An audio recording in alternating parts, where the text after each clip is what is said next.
Temanya keren. Oh enggak, amin. Amin. Apa temanya? Berkata tidak untuk menyerah. Iya, berkata tidak untuk menyerah. Say no to give up. Oh, di sana. Nah, yang ikuti di rumah, ini tema yang kita mau pelajari. Ya. Tapi saudara dan saya harus menyerah hanya pada satu pribadi, Tuhan Yesus. Amin. Yang lain kita tidak boleh menyerah. Walaupun peperangannya makin hebat, aduh rasanya sudah hampir ya, jangan pernah menyerah. Nah, itu kita berkata say no to give up. Nah, saudara, sebelum kita belajar tentang tema ini, mari kita menyelidiki dulu. Apa satu-satunya alasan orang itu menyerah? Menyerah pada keadaan, menyerah pada kesulitan, menyerah pada masalah, menyerah pada musuh, menyerah pada apa saja. Hanya ada satu alasan. Bukan dua, bukan tiga. Ayo, cepat mikir. Cari gampang. Gak ada jalan keluar. Nggak ada jalan keluar. Cari gampang, nggak ada jalan keluar. Yang lain, capek. Ya benar-benar. Oke. Nggak kuat. Ayo. Satu lagi, semuanya salah. Serius. Satu lagi, ngalem. Malas kali. Oh, malas. Betul. Oh ya, terima kasih loh. Lontong sayurnya enak sekali. Ternyata masa orang Bangka. Oke. Salah semua. Satu-satunya penyebab kenapa ada orang gampang menyerah, karena dia lupa kalau dari dulu saya sering punya masalah. Loh, kok nggak amin? Amin. Loh, betul nggak? Loh, kok kayak orang-orang hebat. Sepertinya saudara ini nggak pernah punya masalah dulu loh. Loh, punya masalah nggak? Yes. Betul? Betul. Kenapa lupa? Harusnya kalau ada masalah datang, kita ini tertawa. Lu lagi gue kenal. Kok nggak amin? Amin. Masa sih nggak kenal masalah? Halo, ada orang nggak ini? Ya. Betul? Betul. Oke, saya tanya. Sejak kapan seorang manusia menghadapi masalah? Sejak umur berapa? Salah. Sejak dalam kandungan. Benar. Begitu sel telur mama kita dibuai oleh sperma papa kita, masalah itu sudah muncul. Sebab keguguran bisa terjadi. Lo betul tidak? Betul. Saudara baca bukunya Nielsen siapa ya? Ini buku terbitin tahun 69. Orang pertama di dunia, dia orang Norwegia, ya pokoknya dari Skandinavia. Nielsen kalau nggak salah cari. Bukunya Born to Live atau apa. Nah, itu pertama kali ada seorang fotografer, dia fotografer, memasukkan kamera mikro, super mikro ke dalam rahim teman baiknya. Dan tidak disebutkan namanya. Nah, Born to Live atau coba Nielsen atau apa gitu ya. Keren. Wih, saya beli majalahnya itu, masuk di live. Saya beli ratusan majalah, saya bagi kepada teman-teman saya pendeta. Karena saya kagum. Saudara? Nah, jadi maaf, hubungan seks pertama suami istri temannya Nielsen ini, itu dia sudah pasang kamera itu dan difoto semua. Nah, salah satu bagian setelah pembuahan terjadi, maka dari rahim kita itu harus mengadakan perjalanan menuju ke kandungan. Nah, di situ ditulis the most dangerous journey on earth, yaitu ketika manusia sudah jadi sel pertama, itu harus melewati suatu lorong kecil yang sempit sekali dan harus sampai dia berhasil mencapai kandungan. Di situ baru Tuhan proses untuk bertumbuh. Nah, dalam perjalanan itu dikatakan 90% lebih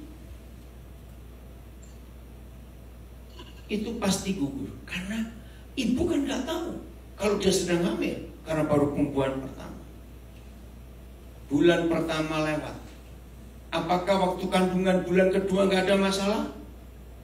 Jawab dong cepat. Ada. Ada. Baik mamanya maupun bayinya. Jangan berharap makin besar seorang janin bertumbuh dalam kandungan mamanya masalah makin kurang. Kedokteran menulis makin mendekati kelahiran bahayanya makin besar. Betul tidak? 3 bulan pertama itu yang paling berbahaya. Kalau masuk bulan keempat selamat, 99% lebih selamat. Tapi 3 bulan pertama. Jadi saudara dan saya sudah menghadapi masalah itu sejak kita belum tahu siapa kita. Tetapi masalah sudah kenal kita duluan, tahu? Iya. Amin lagi. Amin. Nah, senang waktunya lahir. Senang sekali. Yang senang siapa? Orang tuanya. Tapi bayi ini penderitaan. Dari mana kita tahu bahwa yang senang orang tuanya, tapi bayi ini menderita? Kalau lahir nangis, gak ada bayi lahir, lari dokternya. Loh, betul enggak? Kenapa kita lahir nangis? Karena sadar sepanjang hidup kita akan ketemu masalah. Lahir aman? Loh, lahir aman atau tidak? Enggak, bukan tergantung, tidak. Oh, yang di Zoom suaranya masuk ya, tolong. Halo, yang di Zoom. Ya, suaranya masuk, jangan bicara. Atau ada kurang jelas suaranya yang di Zoom? Ada tulisan di kolom chattingnya. Pak Aldo, dibaca. Ya. Begitu kita sudah lahir, justru masalah baru kita hadapi. Betul nggak? Bisa infeksi, bisa kena virus, bisa kena macam-macam. Loh, iya atau tidak? Cepat saya ini. Nah, saudara mikir kok diam semuanya. Atau kebanyakan lontong sayur. Jangan tersinggung. Jangan lontong sayur sampai ke otak ini. Saya nggak bisa mikir. Terus ini ajak mikir loh, saudara. Jangan ngomong kok. Serius, begitu kita lahir, papa mama senang. Kita dalam bahaya loh. Betul atau tidak? Seorang bayi itu sangat berisiko. Wih, ngeri sekali. Nah, buat saya, penderitaan seorang manusia yang paling menderita adalah bayi. Karena kalau bayi itu sakit apa, ngerasakan apa, ngalami bete, ngalami tersinggung, ngalami gak suka, siapa yang ngerti? Ya. Betul gak? Siapa yang ngerti? Sampai anak itu bisa bicara pun masih gak dimengerti dia maunya apa. Masalah gak? Ya, masalah. Loh, masalah. Maka itu kalau sudah umur sekian mau nyerah, telat tahu. Loh, betul gak? Telat sekali. Maka itu apa tadi, malas? Apa tadi? Gak apa. Gak kuat, capek. Apalagi tadi salah semua. Ayo, saya ini kok masih ada suara ya? Yang di Zoom coba saya. Siapa namanya? Lambas Sinaga sudah diam. Lambas, hei. Horas, Pak Sinaga, diam ya, ribut terus kamu, suara dengar tuh. Orang ini anak saya satu penjual sepatu ini ribut terus. Awas kamu Lambas ya. Maaf ya, nggak anak dia nggak apa-apa. Loh, Pak Jokowi itu. Lambas, diam kamu ya, awas. Pak Sinaga ini. Udah, terima kasih. Oke, saya lanjutkan. Saya keluaran tahun 50-an, jadi saya produksi tahun 50-an. Nah, yang di bawah saya semuanya mikir. Tahun 70-an kita punya masalah gak? Ada, banyak. Ayo jawab ah. Tahun 70-an ada masalah tidak? Ada, banyak. Tahun 80-an ada masalah? Ada. 90-an? 2000-an? 2010-an? Banyak. Kemarin? Banyak. Hari ini? Ada. Tadi? Ada. Ngerti nggak lu? Saya cecar saudara pertanyaan ini, ngerti nggak? Apa itu? Masalah selalu ada. Iya, jangan nyerah pada masalah. Sudah ngikuti kita dari dulu. Iya, amin. Amin. Maka itu kalau dia datang sambut, gua kenal lu, tahu. Mau apa sekarang? Kan dari dulu-dulu lu ngikutin gua. Harusnya ngomong begitu waktu kita ketemu masalah. Ini yang belum punya jaminan Tuhan Yesus. Loh, betul nggak? Saya ngomong tadi untuk semua manusia umum. Betul. Apalagi setelah saudara dan saya menjadi anak-anak Bapa di surga dan Tuhan kita namanya Yesus Kristus yang sudah pernah mengalahkan kematian lalu dia bangkit. Harusnya bagaimana kalau ada masalah lagi di hidup kita? Loh, diam lagi. Harusnya bagaimana kalau ada masalah lagi datang di hidup kita? Hadapi. Enggak usah kenal dari dulu. Betul? Maka itu maaf saya berkata betapa bodohnya kita. Kalau tiap kali masalah datang nangis, dikit-dikit nangis. Sayang, air mata itu nggak bisa dibuat, nggak bisa dibeli. Jangan dibuang sia-sia. Setuju?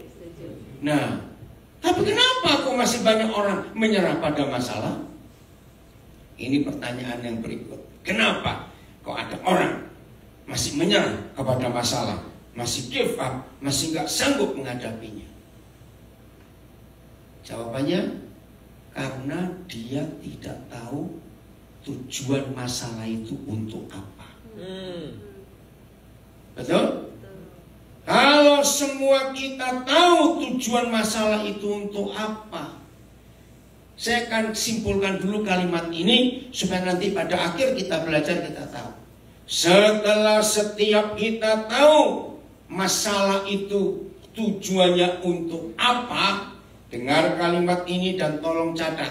Yang di rumah juga harus bagikan kepada sebanyak-banyaknya orang. Ternyata tujuan masalah itu cuma satu. Bukan dua, bukan tiga. Woi, kalau kita tahu maksud masalah itu, maka saudara dan saya akan sampai pada satu sikap hidup ketagihan masalah. Loh, kok enggak amin? Mau bukti? No. Kalau tidak mau, habisin lontong sayur. Begitu aja masuk banyak itu saya lihat di pojok sana ada lontong lagi satu plastik masih kecil kontainer. Oke ya, di rumah maafkan. Ya, cari makanan sendiri. Oke. Jadi saudara dan saya siap berkata say no to give up, berkata tidak untuk menyerah ketika saudara dan saya sudah sampai kepada satu tingkatan ketagihan masalah. Kok gak ada yang amin? Ketika 2 hari gak ada masalah, harusnya kita kangen. Lu kemana? Amin. Lu betul, lu kemana? Oke, ini wajahnya masih penuh tanda tanya walaupun jangan pakai masker, saya tahu. Apa itu ketagihan masalah? Kenapa? Muka masalah. Oke, dengerin ya. Kalau saya menyebut inventor, artinya apa? Penemu. Sebutkan 2 orang penemu yang jadi idola saudara.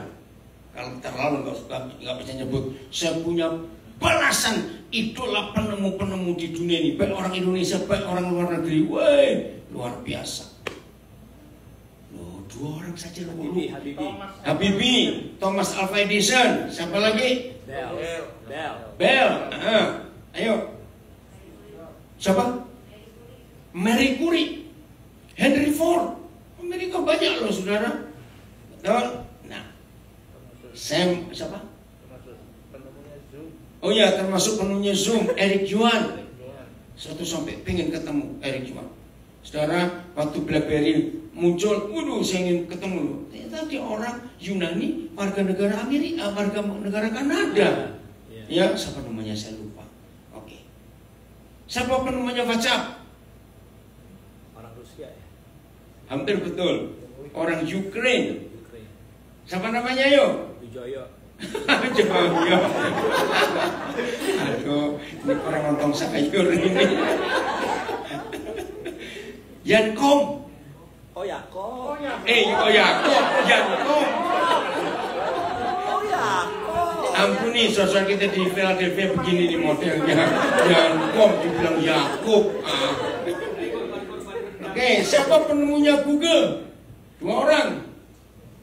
Hey. Larry Page dan Sergey Brin. Ayo.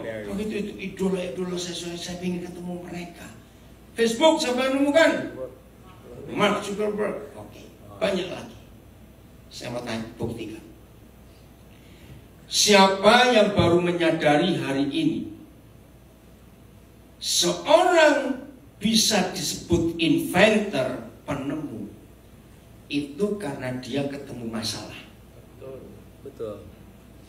Loh, kok nggak amin? Yeah. Betul? Betul.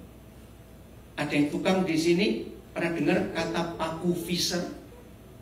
Ada yang tahu nggak paku Fisher? Oh, main game terus jadi nggak tahu. Paku Fisher itu penemunya orang Jerman namanya Arthur Fisher. Keren. Nah ternyata Arthur Fisher ini jauh lebih hebat dari Thomas Alva Edison. Serius, saya baru tahu. Nah waktu dia meninggal, kira-kira tahun 2012, 2015 yang lalu, umur 90 sekian tahun. Saya bilang, aduh kenapa kamu keburu meninggal, saya baru tahu. Nah Arthur Fisher ini orang Jerman dari Bavaria di selatan, yang hidupnya hanya diisi penemuan-penemuan. Kalau Thomas Alva Edison hanya 1000 sekian penemuan, Arthur Fisher ini ribuan penemuannya. Cari di Google, Arthur nggak pakai H, A-R-T-U-R, Fisher, F-I-S-C-H-E-R karena JJ. Nah suatu hari waktu dia tuh lagi maku sesuatu di dinding, waduh masalah ikan apa? Nah, terus dia punya ide, yaitu paku ya di toko-toko banyak sudah. Itu bentuknya ada kayak gigi, siapa tahu ya, mungkin bisa dicari ya. Nah kayak skrup ya, begitu ditembakkan dia langsung buka. Oh iya, tahu. Nah lalu itu nggak bisa lepas karena terkunci. Nah itu barang kecil tapi itu berguna sekali. Jadi saya ulangi, tidak ada orang disebut penemu atau inventor kalau tidak menemukan masalah di hidupnya. Betul ya? Begitu dia ketemu masalah, dia nggak nyerah kalah. Masalah itu dia hadapi. Masalah yang dihadapi, dia cari bagaimana cara mengatasinya. Sampai di sini saya ingin semuanya mikir, ya mikir. Penemu itu lebih suka menemukan kesulitan yang enteng atau yang berat? Nah, itu dia. Kalau enteng, dia rugi, buang waktu banyak. Nah, dua hal ini kita perlu temukan. Ketika seorang penemu harus menemukan hal-hal yang berat, berarti dia ketagihan masalah berat dalam hidupnya. Yang kedua, ketika dia menemukan suatu teori dan dunia memakai semua penemuannya, saya ingin tanya kepada saudara, dia harus kulaan bahan nggak untuk menemukan sesuatu? Apa kulaan bahannya itu apa? Masalah. Loh kok nggak amin? Loh betul nggak? Kalau dia nggak kulaan bahan, dia nggak punya jualan. Apa yang mau dijual nggak ada bahannya? Ih kok nggak amin sih? Amin. Amin. Maka itu kalau ketemu masalah jangan nyerah. Nah dari dua konsep ini saya tanya lagi, betul nggak kalau saya katakan tadi semua hidup kita harus ketagihan masalah? Loh kok nggak amin? Loh jawab saya tanya kok. Betul nggak kalau dalam hidup kita harus ketagihan masalah? Tapi siapa takut? Siapa takut masalah? Rugi. Dengar ya, dengar.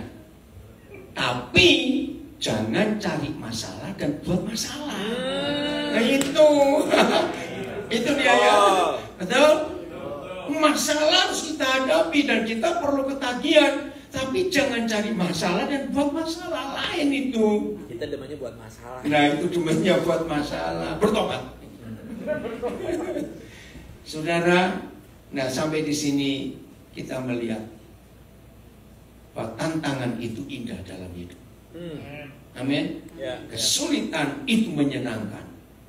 Nah, amin. Ayo pulang aja. Dan tadi saya ngomong panjang lebar, dibalikin lagi nggak jawab lagi. Ini bagaimana sih? Saya mau khotbah pakai bahasa Jawa saja. Ayo. Atau bahasa Batak. Ulangi lagi. Berarti bagaimana kalau ada kesulitan dalam hidup kita? Hadapi, jadikan sahabat. Enggak, amin. Amin. Kelak terus. Aduh. Apa? Kekenyangan. Yo serius saudara.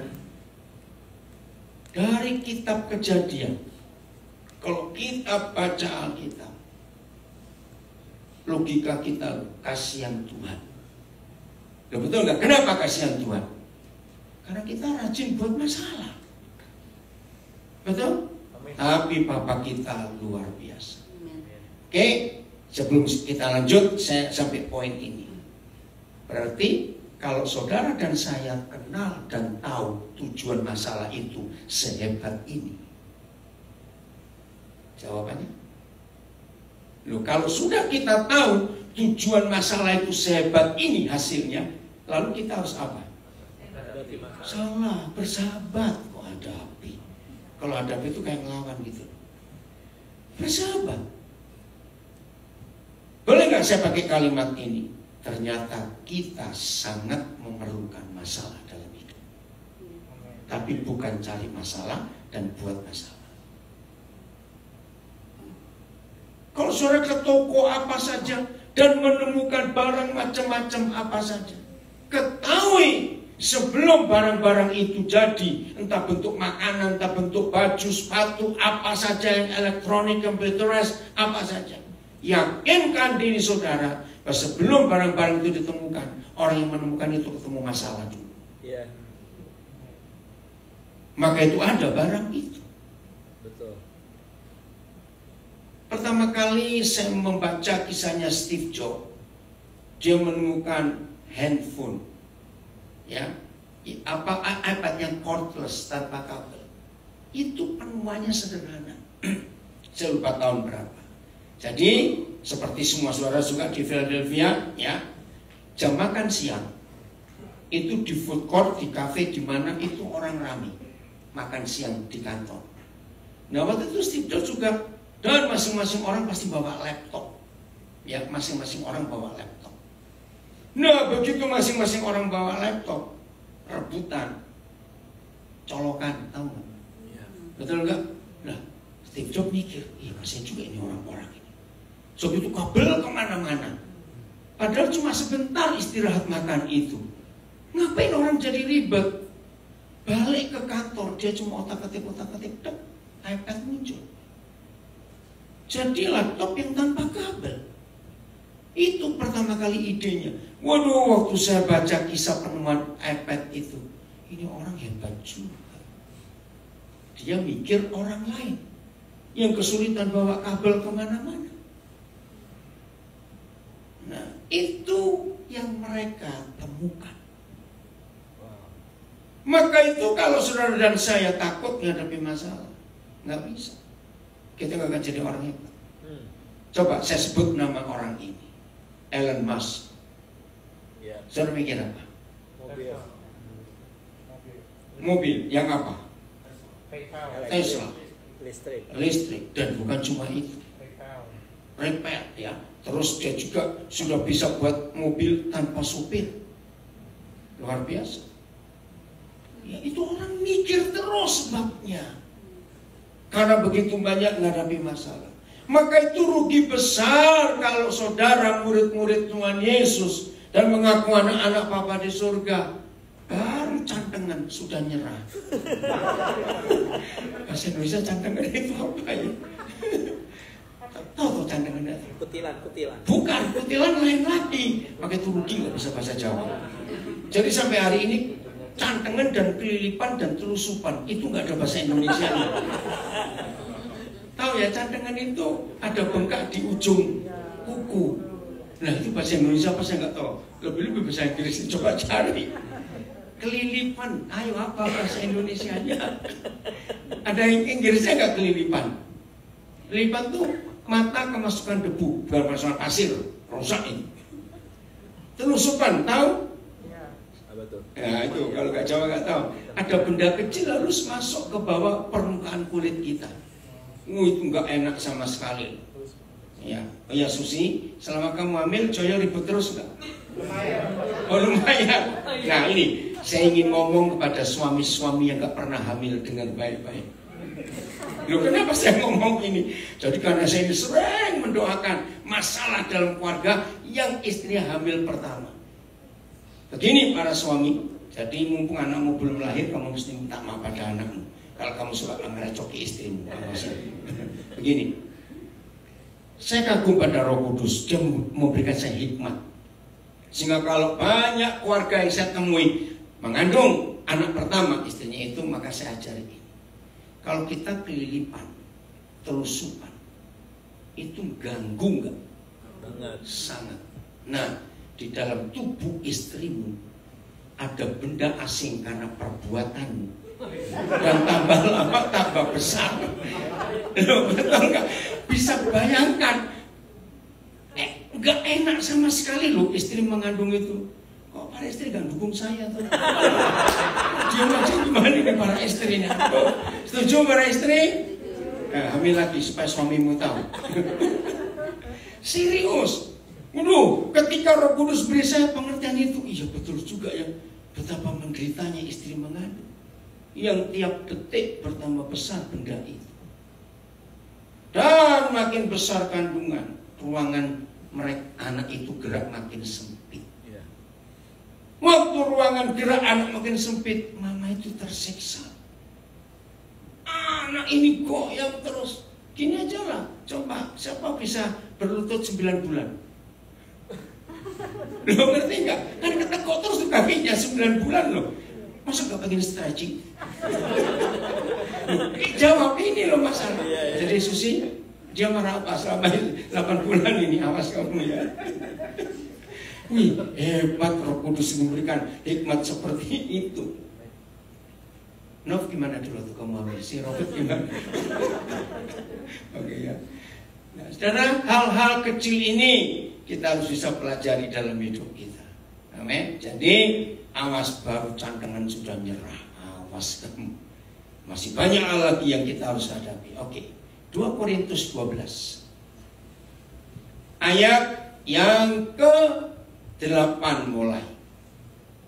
Paulus pernah punya masalah, dia hampir menyerah, tapi dia kuat. 2 Korintus 12 ya, ayat yang ke-8. Ayat 7 dah, ayat 7 ya.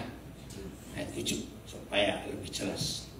2 Korintus 12 mulai ayat yang ke-7. Tentang, ini 8, ayat 7.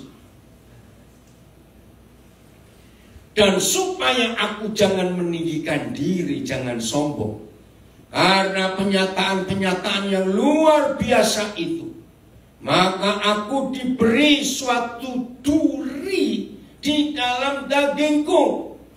Sampai hari ini gak jelas ini apa bentuknya. Yaitu seorang utusan iblis untuk menggocok aku, untuk ninju, supaya aku jangan meninggikan diri. Saya tanya, ini masalah bukan?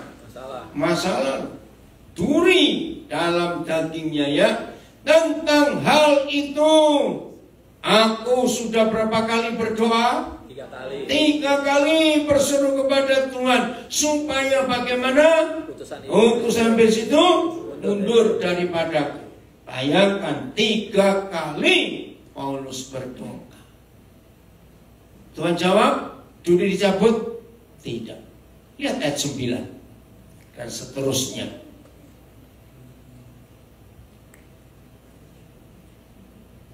Ayat 9 Tetapi jawab Tuhan kepadaku. Jawabannya sesuai dengan kerinduan Paulus tidak? Tidak. Cukuplah kasih karuniaku bagimu, sebab justru dalam kelemahanlah, dalam masalah, kuasaku menjadi sempurna. Akhirnya Paulus ngomong begini. Sebab itu aku bagaimana? Terlebih suka bermegah atas kelemahanku, supaya kuasa Kristus turun menaungi aku. Karena itu, nah ini luar biasa. Dia senang atau sedih? Senang. Senang apa? Dalam masalah. Dalam masalah. Aku senang dan rela. Satu, dalam apanya? Kelemahannya. Dua, dalam siksaan. Oh, enggak enak semua. Tiga, Kesukaran. dalam kesukaran. Empat, dalam penganiayaan. Lima, Kesesakan. dalam kesesakan. Oleh karena Kristus. Nah, ini yang saya katakan, kita harus ketagihan masalah, tapi bukan cari masalah dan buat masalah. Tapi karena Kristus.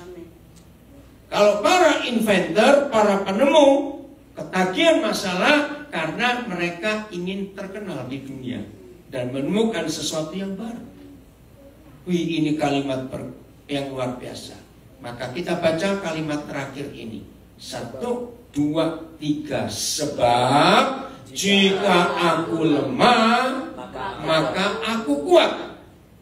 Kalau saya ganti dengan tema kita. Sebab jika aku sering-sering dalam masalah, maka aku kuat.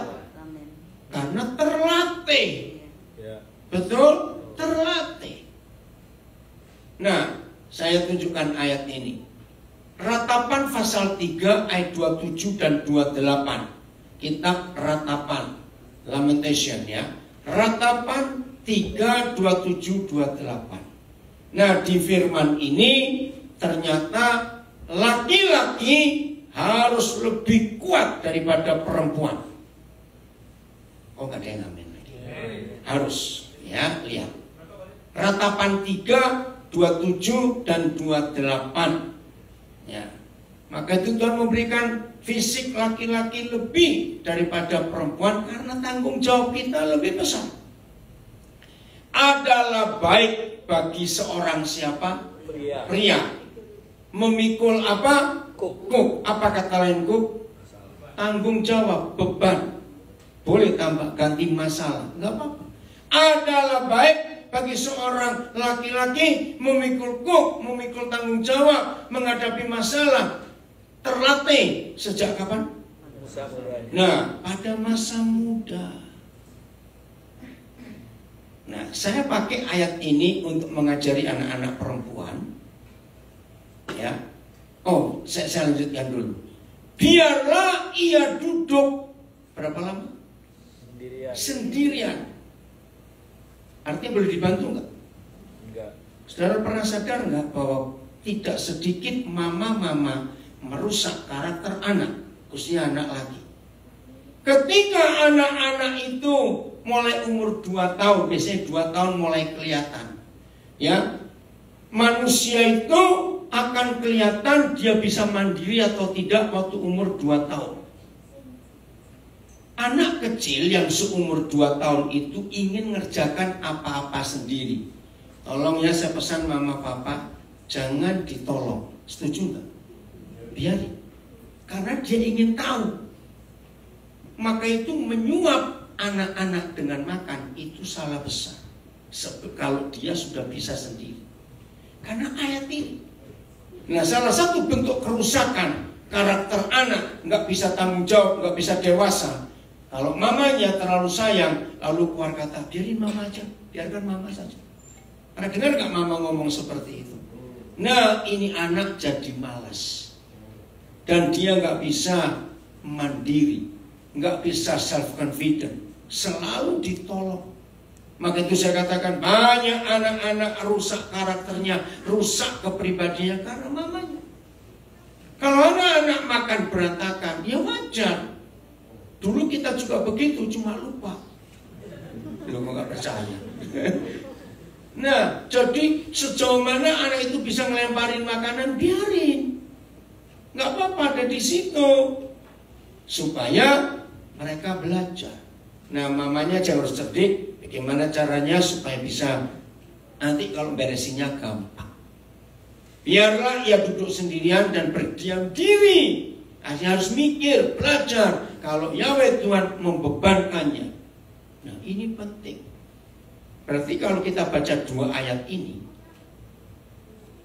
khususnya laki-laki, harus dilatih apa sejak masih muda? Kasih masalah. Menghadapi masalah. Supaya tahu jalan keluarnya bagaimana. Jangan ditolongin. Sebetulnya dalam dunia binatang ini ada.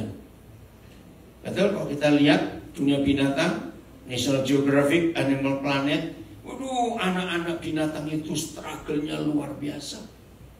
Tapi mereka bisa survive. Nah, saya pesan gini pada anak-anak perempuan.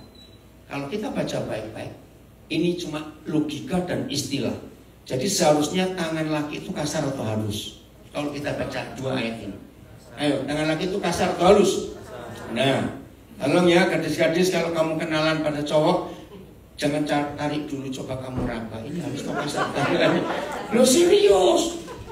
Ini jangan marah, jangan marah. Bukan saya menghakimi, tidak. Kalau ada cowok tangannya halus, jangan-jangan dia kerja di salon. Itu aja masalah. Jadi cowok terus tough, amin. Harus kasar, harus berani. Menghadapi masalah, nggak boleh cengeng cowok kok cengeng. Setuju? Ya, jangan tanya sekarang suamimu tanya kasar kok telat, sudah biarin. Sudah terlambat. Wih, firman Tuhan itu luar biasa. Oke? Jadi siap ketagihan masalah dalam hidup? Nah, Mazmur 105. Yusuf bisa jadi orang hebat karena dia terlatih dalam menghadapi masalah. Mazmur 105 mulai ayat 17. Ini masalah yang dihadapi, aduh, berat sekali. 105 ayat 17 sampai 19. Ya, 105 ayat 17 mulai.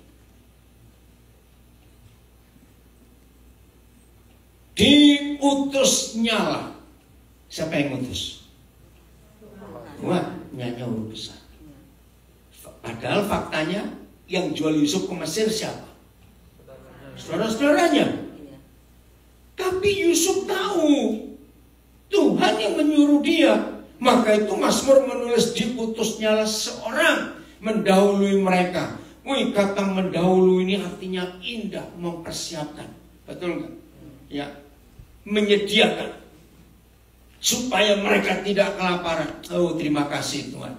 Yusuf yang dijual menjadi budak. Ini kontradiksi sekali. Padahal dia itu seorang raja, atau hebat sekali penguasa Mesir. Firaun aja sampai hormat kepada dia.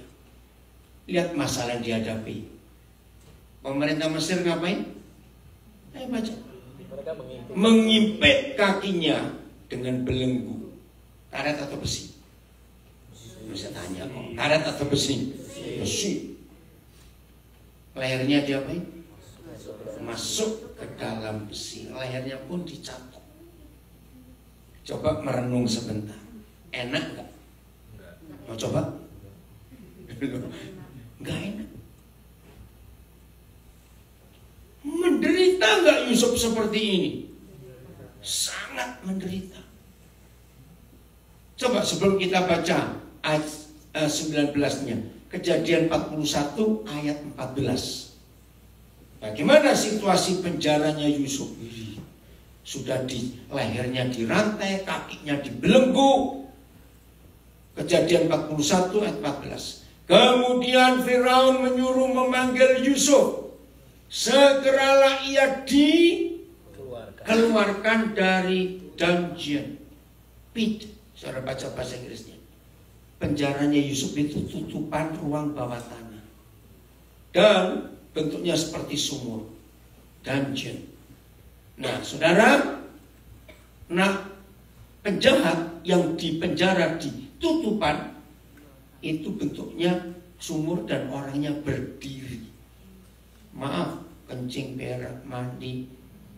makan, minum, berdiri dengan rantai di leher, rantai di kaki, tanpa ada matahari. Maka itu dua hal dilakukan sebelum ketemu raja. Ia bercukur dan berganti pakaian, lalu pergi menghadap Firaun. Kenapa cukur? Kenapa ganti pakaian? Kotor, bau. Monyet lebih cakep, saudara. Kalau istilah nggak kena sinar matahari, rambutnya nggak tahu model apa. Dalam kondisi seperti itu, harusnya Yusuf maki-maki istri Firaun nggak? Harusnya Yusuf nyumpah-nyumpahi kakak-kakaknya nggak? Harusnya ngutukin juga. Tapi dia diam. Kembali ke Mazmur 105 ayat 19 sekarang. Nah ini loh, jalan keluar masalah itu pasti ada. Katakan amin. Kenapa pasti ada? Sebab satu-satunya pribadi di dunia ini yang berkata akulah jalan, I am the way, itu siapa? Tuhan Yesus. Berarti selama kita hidup dengan Tuhan Yesus, maka saudara dan saya nggak akan menemukan jalan buntu. Amin. Karena dia itu jalan. Nah kalau kita nggak pernah menemukan jalan buntu, maka kita nggak perlu menyerah pada masalah.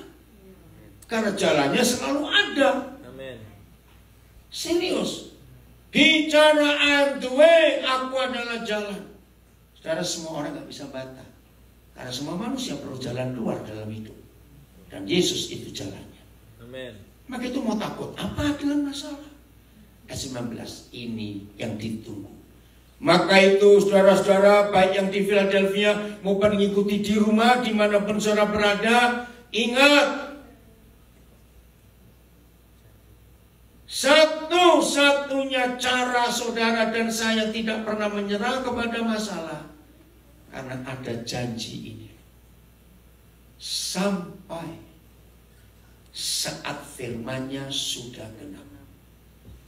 Bisa nggak carikan bahasa Inggrisnya? Dan janji Yahweh membenarkannya. Raja menyuruh melepaskannya. Penguasa bangsa-bangsa membebaskannya. Coba cari bahasa Inggrisnya. Amplified boleh, NLT boleh. Mazmur 105 ayat 19, ini yang kita tunggu. Saya tanya, para penemu sebelum menemukan sesuatu dan dia sedang menghadapi masalah, perlu sabar gak? Oh ya. Perlu sabar tidak? Yes. Apa jadinya kalau para penemu gak sabar dengan masalah? Gak akan temukan apa-apa.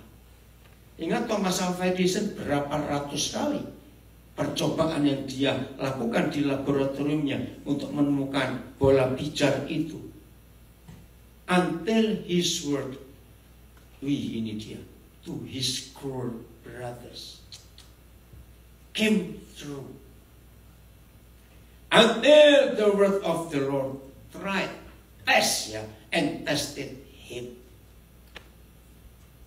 Jadi satu-satunya cara saudara dan saya bisa menikmati masalah, menikmati persoalan, kalau kita sabar menanti firman itu jadi. Wow. Di hidup kita, firman itu digenapi dalam hidup kita. Wow. Tanpa kesabaran, maka masalah akan makin berat kita hadapi. Tapi kalau sabar, tunggu sampai until, kata itu sampai firman-Nya itu genap.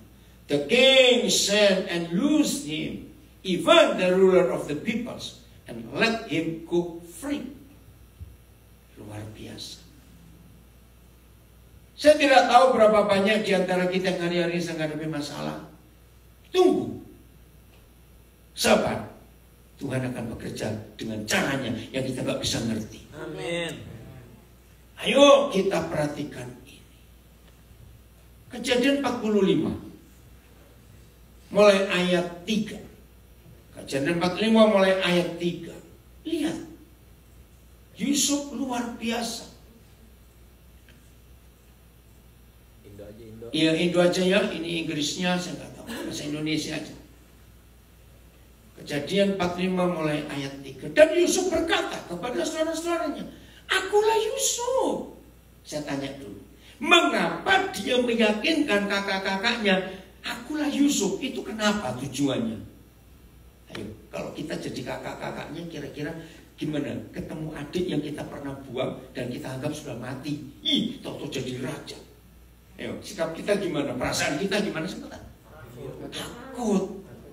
Pasti berkata, mati kita sekarang. Mati, lu betul nggak?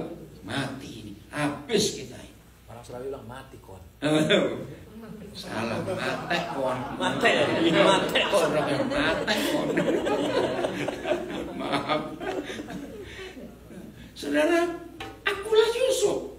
Itu buat saya kalimat yang mengharukan sekali. Belajar tentang dua kata ini, akulah Yusuf. Kira-kira di hati Yusuf muncul apa? Akulah Yusuf. Ayo, apa motivasi dan dasar hati Yusuf? Dapat cepetan. Karena saya ada 2 Zoom lagi di setelah ini. Jam 8. Kangen. Betul. Apalagi? Apa? Exciting. Jangan takut. Bukan itu. Dia mengampuni. Loh, betul nggak? Yeah. Kalau dia nggak ngampuni, kira-kira ngomongnya apa? Hei, Ali, itu gimana ayo? Oh, mate kok enggak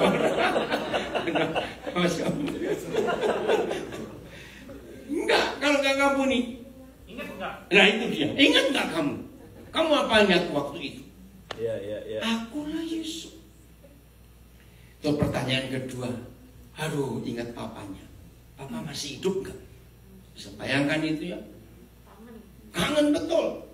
Apalagi zaman itu belum ada WhatsApp. Gimana Yusuf mau tanya kabar? Oke. Berapa tahun dia nggak ketemu? Kita hitung. 17 tahun. Ya. Jadi waktu dia dibawa ke Mesir umur 17, itu kejadian 37. Waktu dia menghadap Firaun, saudara cari nanti di rumah, kejadian 41, dia umur 30 tahun. Oke, jadi berapa tahun? 17 ketiga 13. 7 tahun pertama kelimpahan. Betul? Dan kejadian 45 itu tahun kedua kelaparan. Iya. Ayo, jadi berapa tahun? 28. Enggak. 27. Enggak. 14 tambah 13. 13 ditambah 9. 22. 22 tahun. Meledak. Karena baru ketemu. Sebetulnya sudah ketemu waktu masa kelimpahan tuh yang beli makanan itu loh. Tapi kan Yusuf nggak ngaku. Ini meledak. Bagaimana Bapak masih hidup nggak? Tetapi saudara-saudara yang tidak dapat menjawabnya, sebab mereka takut dan gemetar menghadapi dia. Diulangi. Lalu kata Yusuf kepada saudara-saudaranya itu, aduh ini luar biasa. Marilah dekat-dekat. Bisa bayangkan? Dia mengampuni.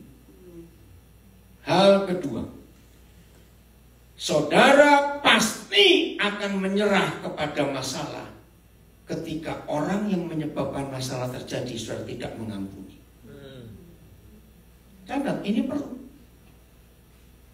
Saya ulangi, yang pertama kita gak akan menyerah pada masalah karena kita tahu tujuan masalah itu indah. Bukan cuma indah buat hidup kita, tapi buat banyak orang. Karena setelah kita menemukan sesuatu, maka orang lain pun berkata. Nah, hal kedua ini penting. Masalah tidak terjadi karena anjing. Kok gak percaya? Pasti karena orang. Nah, betul tidak? Iya.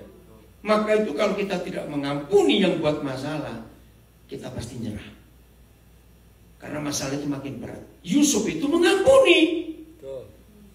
Maka itu dia menang atas masalah dan dia gak nyerah. Ngeri sekali loh penderitaannya. Marilah dekat-dekat. Maka mendekatlah mereka. Pasti sambil ketakutan bukan? Katanya lagi, akulah Yusuf saudaramu. Berarti artinya saudaranya percaya nggak kalau itu adiknya? Enggak. Karena selain penampilannya, betul? Akulah Yusuf. Perhatikan, ini kalimat penting. Saudaramu yang Kamu jual. ayo. Jadi Yusuf ingat gak bahwa ini kakak-kakaknya menjual dia? Ingat. Ingat sekali. Tapi dia tidak dendam. Dari mana kita tahu dia tidak dendam? Lihat ayat berikut. Ayat berapa berikut ini? Ya. 5. Iya. Tetapi sekarang janganlah bersusah hati dan janganlah menyesali diri karena kamu menjual aku ke sini. Diulangi lagi, kamu yang menjual aku. Ini dia. Sebab untuk memelihara kehidupanlah Tuhan. Nah, ini kan kontradiksi, kan bertentangan. Dia tahu fakta masalah karena kakak-kakaknya jual dia. Tapi di balik itu dia tahu di atas semuanya ada siapa? Tuhan yang mengizinkan. Maka itu rugi besar kalau saudara menghadapi masalah dan masalah itu saudara perbesar dengan mempermasalahkan orang yang membuat masalah itu kepada saudara. Ngerti gak kalimat ini? Rugi besar. Saya ingin anak-anak saya belajar kalimat ini. Tidak ada masalah yang tidak datang karena orang. Betul? Dan orang yang pertama buat masalah yang paling dekat dengan kita. Betul terus betul. Itu semua apa? Betul, kalau sudah betul itu semua apa? Mau cari lagi? Awas kamu. Apa kok? Betul enggak? Jadi saudara yang hadapi masalah karena seseorang atau lebih, jangan mempermasalahkan masalah dari orang itu. Apalagi orangnya saudara permasalahkan, makin rancu, makin ribut nanti itu. Nikmati, diam. Ingat anak-anak, berapa kali Papa ngajar kalian? Kalau ada orang cari masalah, menurut firman ini Tuhan yang nyuruh orang itu. Oh, amin. Tuhan yang nyuruh.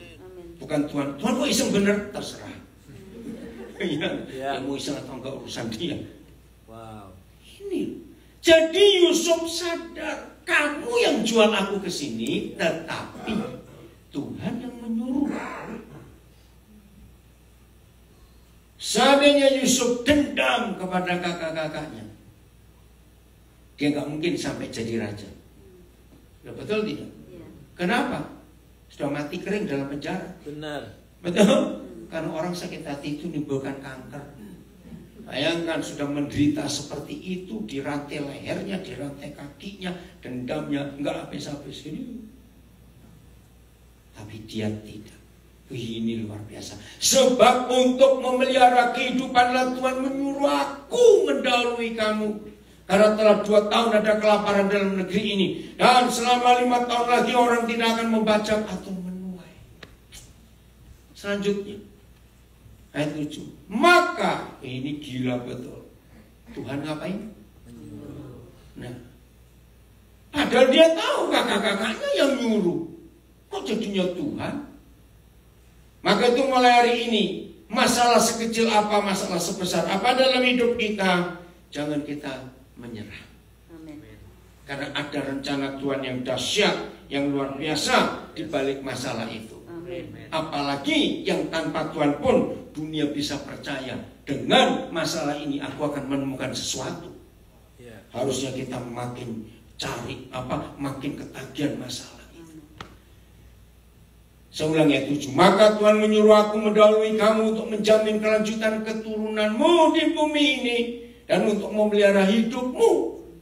Sehingga sebagian besar daripadamu tertolong. Jadi diulangi lagi. Jadi kakak-kakakku, bukanlah kamu yang menyuruh aku ke sini, tetapi Tuhan. Saudara, ini satu-satunya ayat dalam seluruh Alkitab. Satu-satunya. Dan satu-satunya pribadi yang dipercaya Tuhan untuk mewakili. Lihat. Dialah yang telah menempatkan aku sebagai apa bagi Firaun. Kita nggak tahu jelas siapa lebih tua, Yusuf atau Firaun. Kita nggak tahu jelas. Tapi saya percaya Firaun jauh lebih tua dari Yusuf. Betul nggak kalau pikir? Aneh nggak orang lebih muda dibuat Tuhan jadi papanya orang lebih tua? Apa tujuannya? Seorang papa, figur papa, itu membuat anak-anaknya merasa aman, secure. Nah, sejak Firaun ketemu Yusuf, dia itu aman hidupnya. Rasa amannya luar biasa. Maka itu Tuhan berkata kepada Yusuf, kamu itu papanya Firaun. Kedua, dan Tuhan atas seluruh istananya. Menjadi Tuhan, itu Yesus firman. Yang ketiga, dan sebagai kuasa, itu Roh Kudus atas seluruh tanah Mesir. Kira-kira dahsyat nggak? Apa jadinya kalau Yusuf menyerah dari apa? Maki-maki istri Potifar, ngutuki kakak-kakaknya, lain ceritanya.